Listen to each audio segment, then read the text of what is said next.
Plus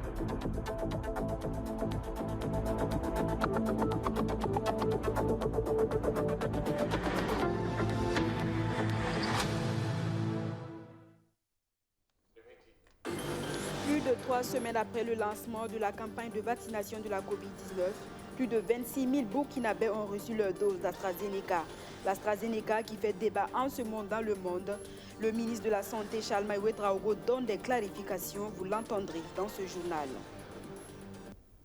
Derrière un grand cycliste se cache un grand formateur. Coup de projecteur donc dans ce journal sur Bruno Herminiès, le formateur de Paul Domon, l'étoile montante du cyclisme burkinabé.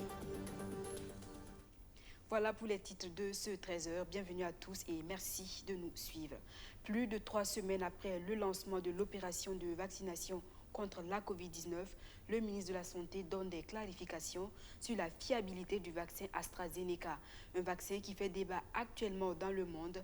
L'Union européenne, par exemple, interdit l'accès de ces États aux personnes qui se feront vacciner par la Covid-Shield, une version du vaccin AstraZeneca produit en Inde. Le professeur Chalma Ouedraogo rassure les Burkinabés. Les 26 210 personnes vaccinées à ce jour sur l'ensemble du territoire national n'ont rien à craindre.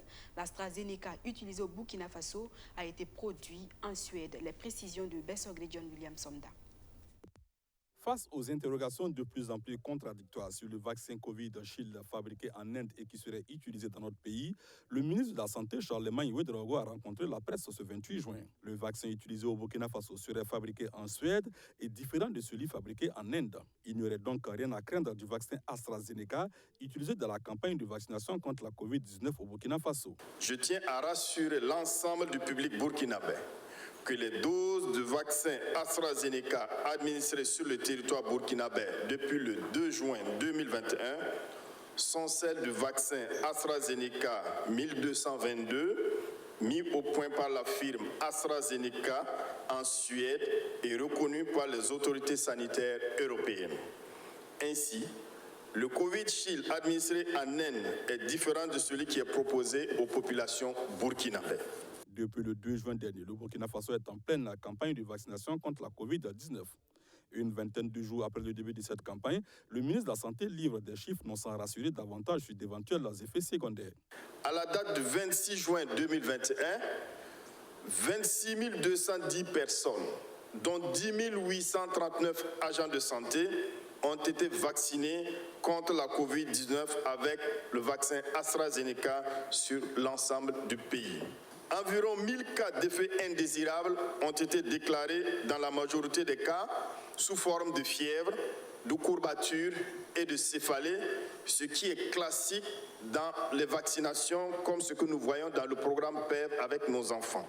Au Burkina Faso, 13 478 cas de Covid-19 ont été détectés pour 168 décès depuis mars 2020, si bien que le bilan de la campagne de vaccination apparaît peu reluisant pour le ministre en charge de la Santé. Nous disons non.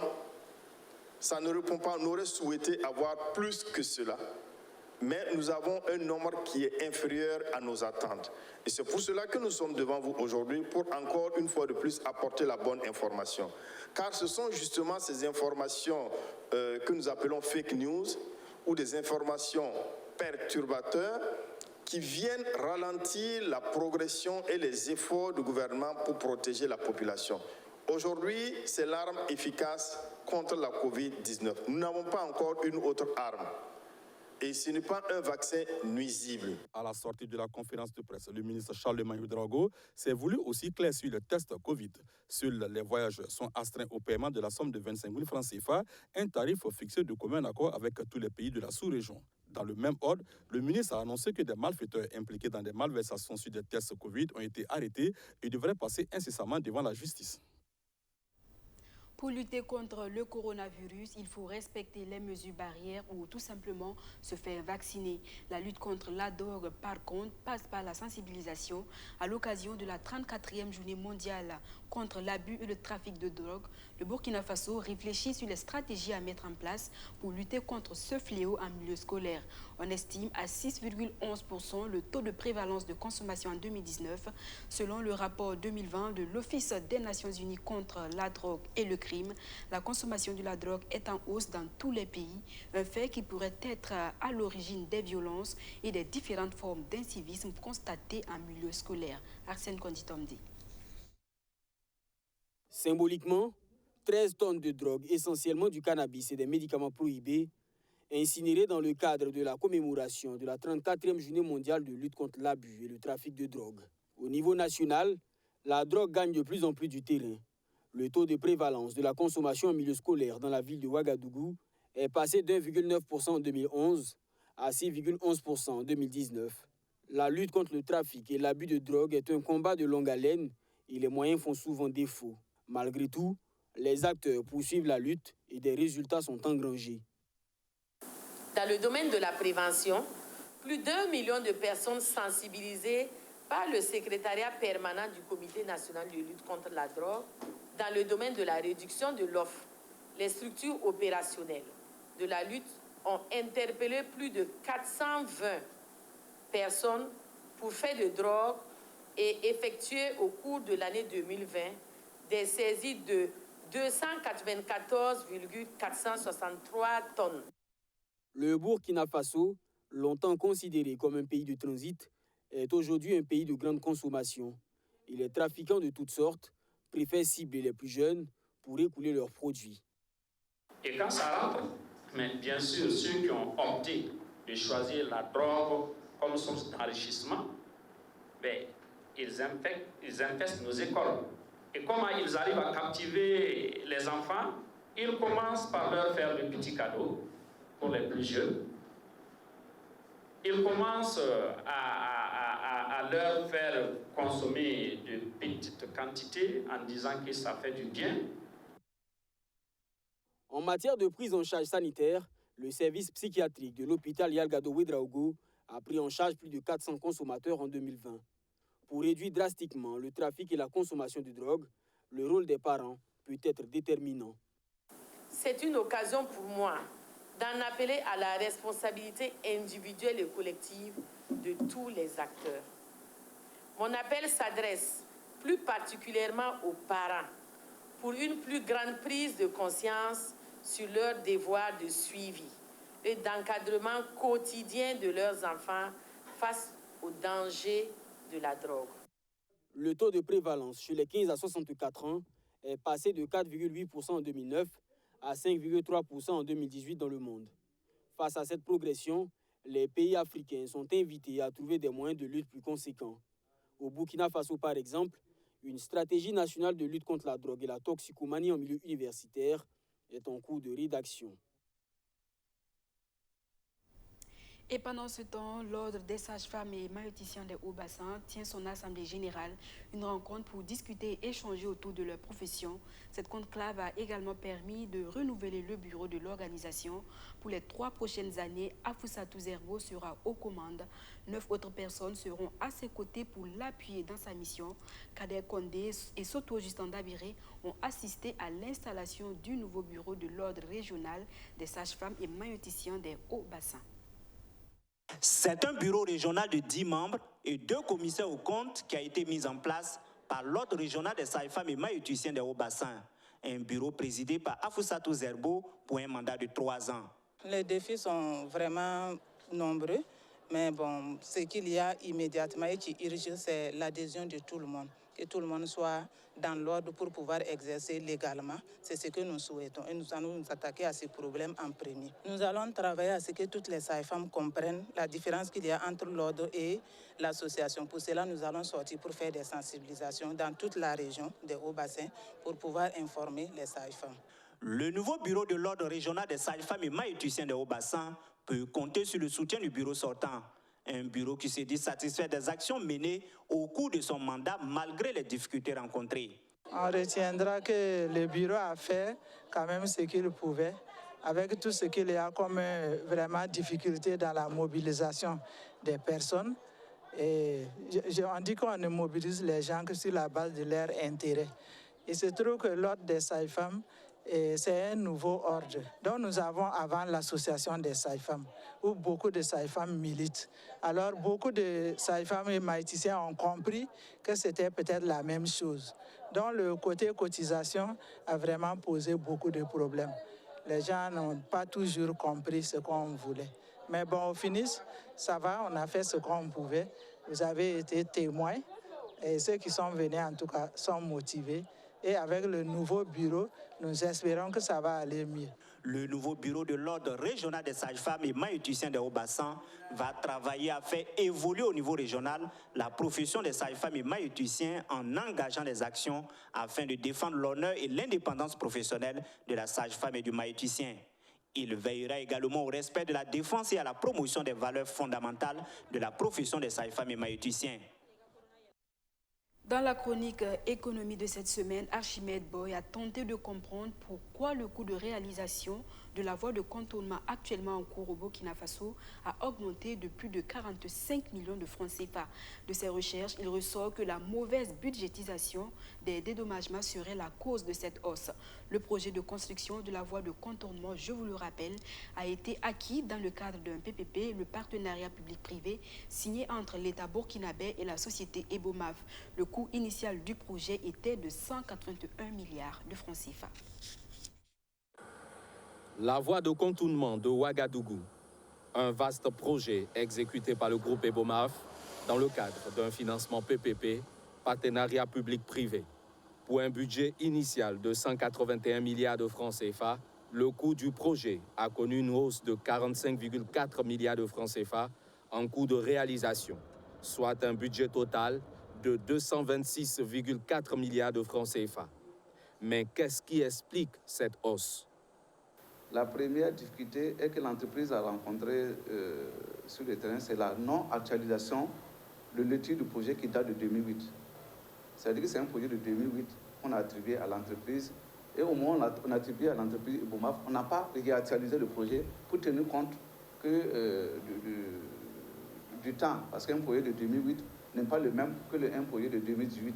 La deuxième difficulté que l'entreprise Ebomaf a rencontrée sur le terrain, c'est qu'au moment de s'installer, l'entreprise s'est rendue compte qu'il y avait des personnes physiques et morales qui détenaient par divers elles des titres fonciers.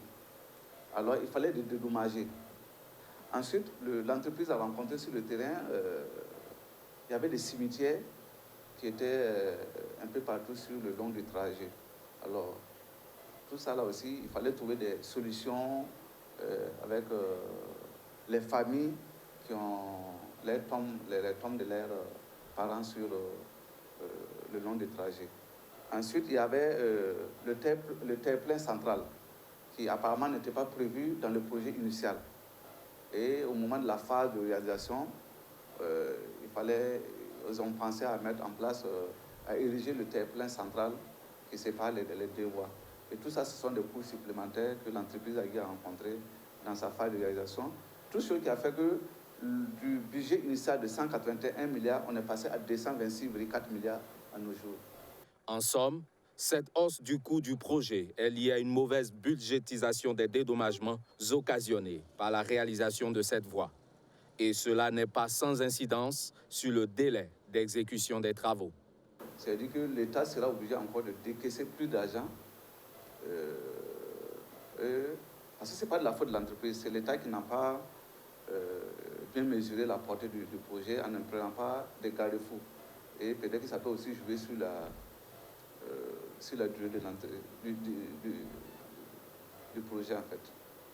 Au regard de ce cas précis, des solutions sont à envisager pour éviter de telles situations. Il s'agit entre autres d'une relecture des textes régissant les PPP. Et cela, le gouvernement semble l'avoir bien compris. Il a soumis au Parlement la loi sur les PPP pour relecture lors de sa session extraordinaire le 21 juin dernier. Vous aurez constaté ce lapsus linguier, le coût de réalisation de la voie de contournement a augmenté de 45 milliards de francs CFA et non 45 millions. La précision est nécessaire. Dans la suite de ce journal, et nous parlons culture, Kalakuta République, c'est le nom donné au lieu de résistance de l'artiste nigérien Fela Kuti, une forteresse qu'il a bâtie pour se protéger. Pour Fela Kuti, Kalakuta République est une république à l'intérieur de Lagos. Pour rendre hommage à ce chanteur saxophoniste et chef d'orchestre décédé en août 1997, Serge Aimé Coulibaly intitule également son spectacle de danse Kalakuta République, un spectacle présenté le week-end dernier à l'Institut français à Bobo-Dioulasso en présence de Maguit Bakouin. Après plus de 130 dates de présentation du spectacle Kalakuta République un peu partout à travers le monde, Serge Aimé Coulibaly décide de transmettre l'emblématique pièce à succès aux danseurs du centre de formation en kata Next Génération. Cette pièce présentée ici par la première promotion de ce centre de danse chorégraphique retrace l'histoire de l'artiste nigérien Fela Kuti, symbole de la résistance.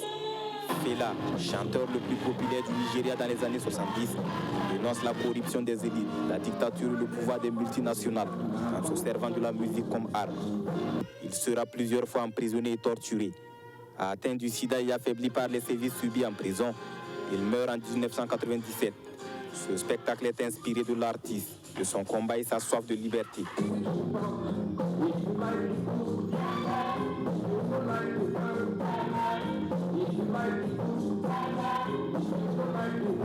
Kalakuta République est une façon pour Serge Aimé Coulibaly de rendre hommage aux artistes engagés.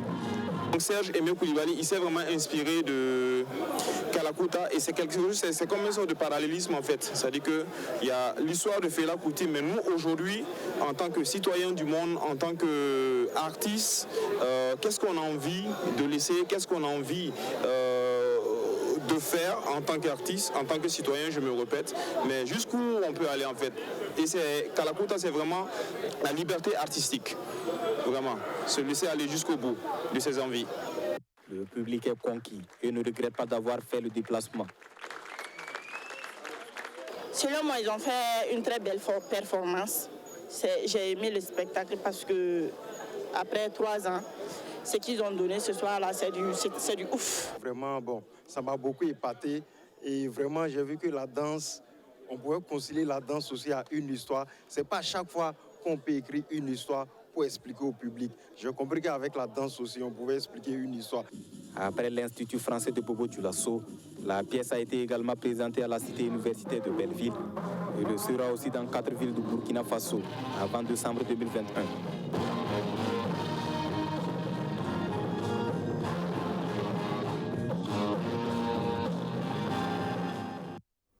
Sport à présent, le championnat motocross de Saba a vu la participation de plusieurs amateurs du sport mécanique venus du Bénin, du Togo, du Niger et de la Côte d'Ivoire.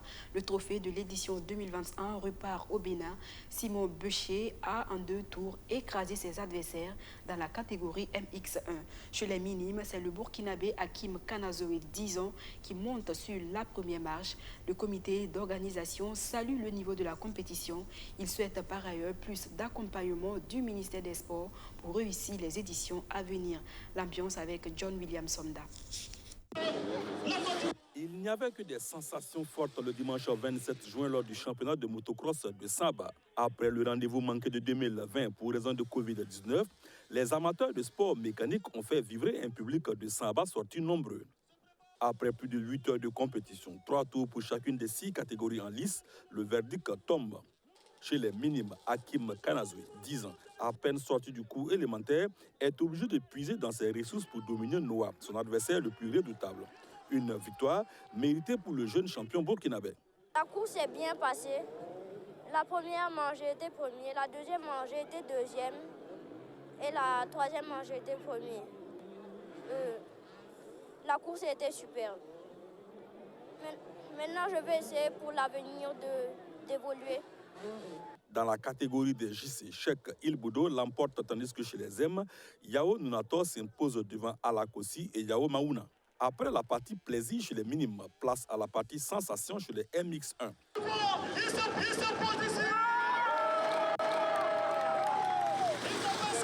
Après 2 victoires lors des 2 premiers tours, le favori Sacha Vigneron est victime d'une panne au dernier tour, laissant à Simon Becher du Bénin le privilège de remporter cette catégorie. Heureux vainqueur, Becher a mal pour son adversaire mais savoure pleinement sa victoire. Bon, c'est sûr que ça va aider, mais je me sens un peu mal par rapport à lui. Mais je lui ai quand même montré que j'étais là. Mais vraiment, il était très bon. Mais c'est vrai que ça aide toujours. J'étais vraiment dans son au moment où la panne est survenue, quoi. Ça s'est bien passé. Au début, c'était un peu dur. Première manche, j'ai vu que mes adversaires, bon, ils étaient très bons. Mais j'ai tenu jusqu'à la fin. Et à la fin, sur un petit coup, un petit virage, je l'ai pris quand même, mon adversaire. Dans cette catégorie, le Burkina Faso avait des arguments à faire valoir avec son champion Louis-Germain Junior Kaboré dit Bouzi. Face à des adversaires aguerris et redoutables sur le circuit, Bouzi devra se contenter de la deuxième place derrière Simon Béché. Mes adversaires, ils sont un peu plus à la hauteur que nous, parce qu'eux, ils ne font uniquement que de la moto. Nous, on fait des business, on peut pas faire business et puis faire des entraînements tout le temps. Mais on a bataillé ensemble, on a roulé. Et j'avais un petit problème au genou et à la dernière course, là, j'ai crevé. Bon, on a terminé en bonne santé et puis c'est l'essentiel.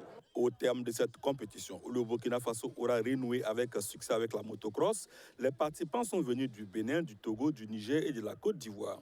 Satisfaits du niveau affiché par les pilotes, les promoteurs, au regard de l'engouement que suscite la motocross, souhaitent dorénavant un accompagnement plus poussé des autorités de notre pays. Cyclisme à présent, Paul Domor, ce nom vous dit certainement quelque chose. L'étoile montante du cyclisme a fait sensation autour du Bénin et du Cameroun. Sa dernière victoire en date est celle du championnat national de cyclisme. Derrière un grand cycliste se cache un grand formateur, est-on tenté de dire. Si aujourd'hui Paul Domor brille de mille feux, c'est grâce à Bruno Herminiès, son formateur. Cet amoureux de la petite reine a découvert Paul Domor à travers un groupe de vététistes. Son talent l'a séduit. Il a alors décidé de faire de lui une star. Et le moins qu'on puisse dire, c'est qu'il a réussi. Coup de projecteur dans ce journal sur Bruno Herminiès. C'est avec Madi Zongo et Alexis Belemnaba.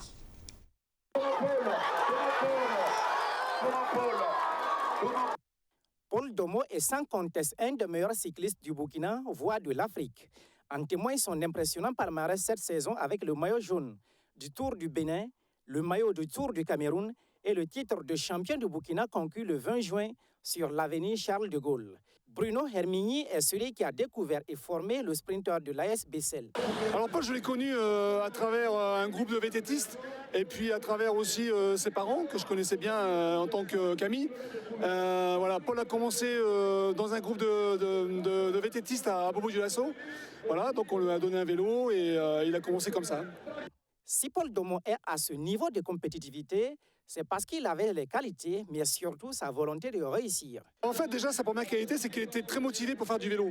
C'était un jeune garçon qui était déjà très passionné par la discipline, en commençant par le VTT, voilà, et puis après, on s'est aperçu qu'au fil du temps, ce garçon-là développait des qualités particulières et qui étaient adaptées à un cyclisme sur route. Alors moi, comme je suis ancien coureur cycliste, que c'est ma passion également depuis des années, avec Lassina Traoré, l'ancien président de la SIFA, on avait décidé de remonter une belle équipe. Voilà.